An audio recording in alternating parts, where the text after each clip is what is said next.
Korupsi adalah suatu bentuk ketidakjujuran atau tindak pidana yang dilakukan oleh seseorang atau organisasi yang dipercayakan dalam suatu jabatan kekuasaan untuk memperoleh keuntungan pribadi.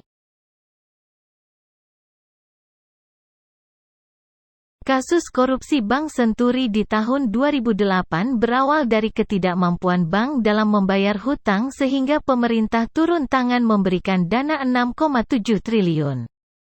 Hal tersebut memberikan peluang kepada direktur bank dan anggota politisi untuk memanfaatkan aliran dana tersebut. Benar gawat, Bank Senturi mengalami penurunan modal.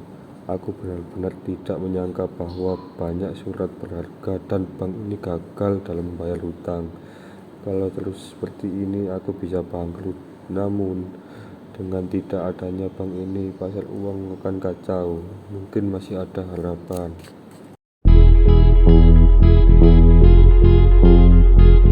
Aku sudah menduga ini akan terjadi.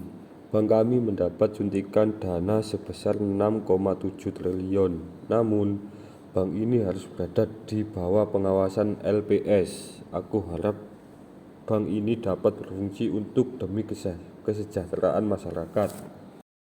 Selamat siang, Pak Agus dan Pak Doni. Saya direktur dari Bank Senturi ini. Bisa dijelaskan maksud dan tujuan Bapak ke sini?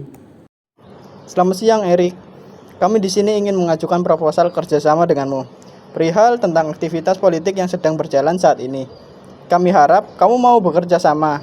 Tentu saja kami akan memberimu kompensasi yang sepadan.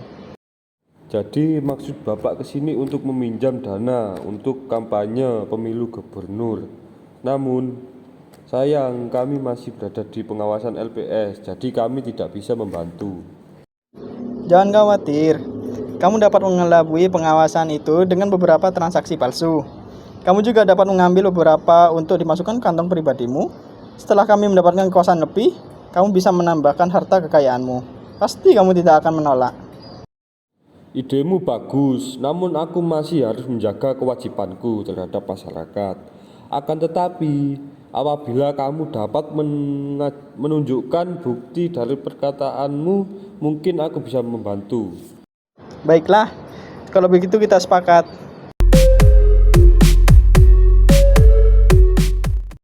Kami ingin bertemu dengan Direktur Bank Senturi. Kami mempercayakan uang kami di bank ini. Namun, kenapa transaksi yang kami lakukan selalu gagal dan dianggap tidak valid? Kami butuh penjelasan. Mohon maaf, Kak. Kalau boleh tahu, apa yang terjadi? Kami merasa ditipu dan uang kami dicuri. Kami tidak bisa menggunakan uang yang kami simpan di bank, dan sekarang bank tidak mau memberikan kejelasan apapun. Saya masih harus membayar biaya sekolah anakku. Kalau begini terus, anakku dapat putus sekolah. Jadi begitu ya, Kak. Terima kasih atas informasinya.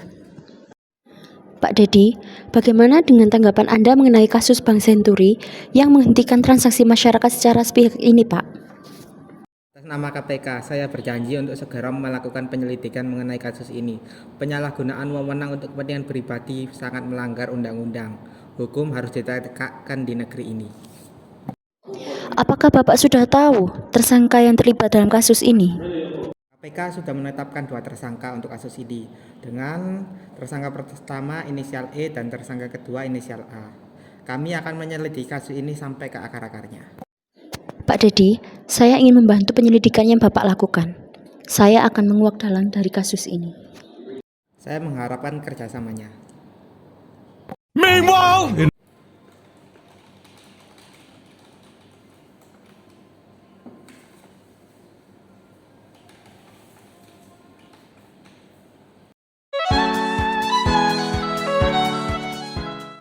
Baiklah, Hari ini kita akan membahas kasus korupsi yang melibatkan Bank Senturi. Kita memiliki Erik di sini, mantan direktur bank yang terlibat dalam kasus ini. Rani, bagaimana perkembangan investigasi terkait kasus ini? Terima kasih Hakim Rizky. Selama investigasi, kami menemukan bukti yang kuat mengenai penyalahgunaan dana bailout Bank Senturi. Erik diduga terlibat dalam praktik korupsi yang merugikan negara. Kami dari KPK juga telah melakukan penyelidikan yang mendalam terkait kasus ini. Kami menemukan adanya keterlibatan beberapa pejabat pemerintah yang menerima suap terkait dana bailout Bank Senturi yang digunakan untuk kepentingan pribadi oleh sejumlah pihak terkait, termasuk beberapa politisi. Ini adalah kasus serius yang melibatkan dana publik yang seharusnya digunakan untuk memperbaiki sektor keuangan. Korupsi di Bank Senturi telah merugikan negara dan rakyat Indonesia. Saya menyadari bahwa saya terlibat dalam kasus korupsi ini saat itu terjadi penyalahgunaan dana bailout Bank Senturi untuk kepentingan pribadi beberapa pejabat, termasuk saya, dan saya siap menerima konsekuensinya. Namun perlu juga diperhatikan konteks dan kondisi saat itu yang mempengaruhi keputusan yang saya ambil. Jadi, Anda mengakui bahwa Anda telah menyia-nyiakan dana publik yang seharusnya digunakan untuk menyelamatkan bank dan masyarakat. Ya, saya menyesal atas perbuatan saya. Namun, Anda juga harus mengetahui bahwa dalam kasus ini ada keterlibatan beberapa anggota DPR. Mari kita tetap fokus pada kasus ini. Erik, kami sudah memiliki bukti yang kuat mengenai dugaan kasus korupsi ini. Kami perlu kerja sama Anda dalam mengungkapkan kebenaran secara penuh. Betul, Erik. Sebagai wartawan, tugas saya adalah menginformasikan publik tentang kasus ini. Saya akan melaporkan dengan objektivitas dan menjunjung tinggi prinsip kebenaran. Saya sebagai tokoh masyarakat merasa terhina dengan kejahatan korupsi ini.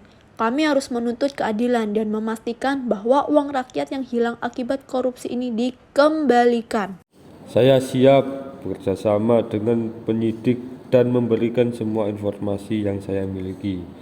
Saya ingin mengungkapkan seluruh jaringan korupsi ini dan mengambil tanggung jawab atas tindakan saya. Saudara Erik, pengadilan ini bertujuan untuk menegakkan keadilan. Kami akan mendengarkan argumen dan bukti dari kedua belah pihak.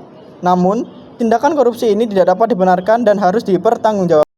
Erik, sebagai seseorang yang memiliki tanggung jawab, seharusnya kamu dapat lebih memahami lagi tentang betapa pentingnya sikap dan perilaku yang jujur. Sekarang nasi sudah menjadi bubur. Kamu harus mempertanggungjawabkan perbuatanmu dan berperilaku lebih baik lagi ke depannya. Jangan mengikuti perilaku korupsi yang dilakukan. Dan jangan tergoda oleh angka yang menggiurkan itu. Kami memiliki bukti yang kuat mengenai aliran dana yang tidak sah dan penyalahgunaan wewenang yang terjadi dalam kasus ini. Bukti ini sudah jelas menunjukkan bahwa Erik telah melanggar peraturan undang-undang dan merugikan negara. Hal seperti ini sangat tidak dibenarkan di mata hukum dan pantas mendapatkan hukuman yang sesuai. Baiklah, Saudara Erik.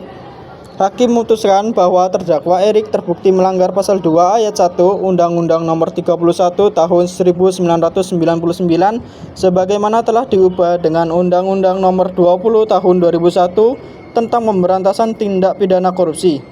Terdakwa Erik juga harus membeberkan informasi terkait kasus ini sejelas-jelasnya kepada penyelidik dan bersumpah untuk tidak akan melakukan perbuatan ini ke depannya. Baiklah, Hakim Agung. Untuk menghindari tindak pidana korupsi kita wajib mengamalkan 9 perilaku anti korupsi yaitu jujur, peduli, mandiri, disiplin, tanggung jawab, kerja keras, sederhana, berani, dan adil.